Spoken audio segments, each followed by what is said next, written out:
Hello guys, I'm just showing off some stuff in Geno 2 today. I've got most of the stuff on the menu ready for more stuff to be added. And I'm not going to show off a new game, I'm just going to go to continue.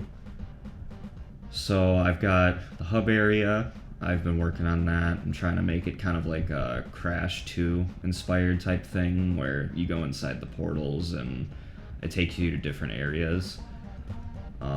I was pretty inspired from Super Mario 63, which is a Flash game that's kind of based off Mario 64 and Mario Sunshine combined. But it has a lot of like 2D open like Metroidvania style levels and a bunch of secrets and all that other stuff. But my game, the first game, Geno 1, was kind of led in that direction. Because I had a lot of like branching paths, like inspired from Sonic, Super Metroid, Wario Land. There's a lot of stuff in this that's inspired from Wario Land as well. But I wanted to make some open levels because I want people to be able to choose their own goals, because I think it's a lot more interesting to play and choose and pick what you want to do in order. And it's also a lot more interesting to watch people, because people can do stuff in whatever order they like. If they like this boss first, they can do that first. I like giving people, I wanted to give people the choice in the first game. I initially started it with an east and a west route, but I wasn't able to handle that. That workload was not obtainable by me at the time. But I have all these areas set off in sections, so each little area is going to have its own main collectible that you get. This is the Orange City where the Weatherman has taken over. And I have to add a bunch of stuff into the buildings and whatnot. And even though those do look like transitions, they're not really transitions. They're more of just like teleporting you to a different part on the map, because with these maps I want to have them be all one consecutive area. Like you can go from one side of the map to the other and never have to go through a loading area. Like it's all just like that. And I want to have different branching paths and little secrets that you can open up along the way. But if you do leave the area, it will get restarted, and if you die, then it will restart as well. It'll take you to the hub area and you'll lose all your progress.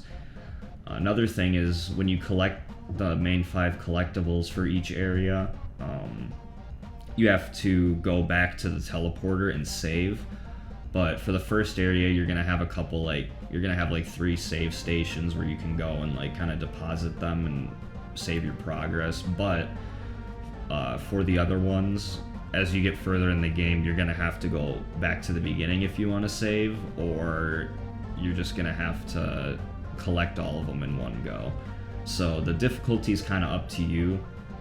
At least in the beginning, you can go and try to collect all of them without dying, but if you do that, you kind of risk having to restart if you do die.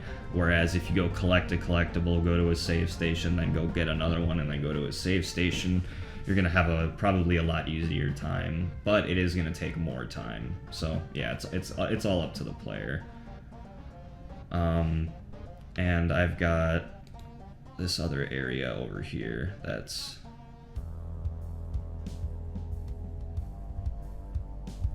just a cabin. There's more stuff underground, but I'm not ready to show that off yet. And then go over here, and I have a castle area over here. This, and like I said before, all this flat area is just more of a base for me to gauge the size of stuff, because I have a lot of like terrain that I want to add, but I want to make sure there's a sufficient area to like let the people run around.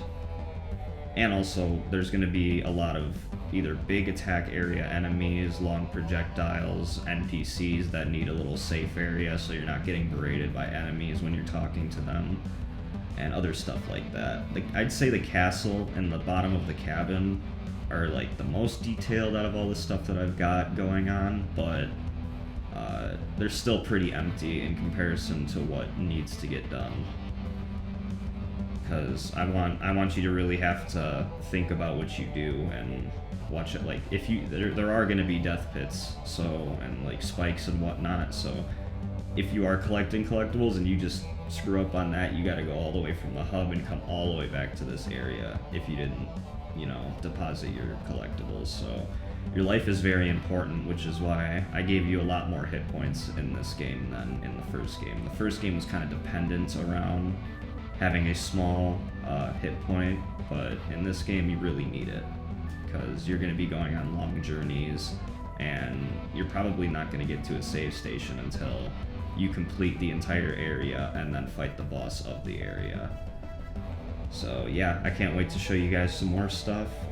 I've got even more things that aren't even in this, like enemies I'm not showing, bosses that I have drawn out. I have so much stuff ready and all pre-done. I just have to implement it into the game. So I'll see you guys in the next one. Thanks for watching.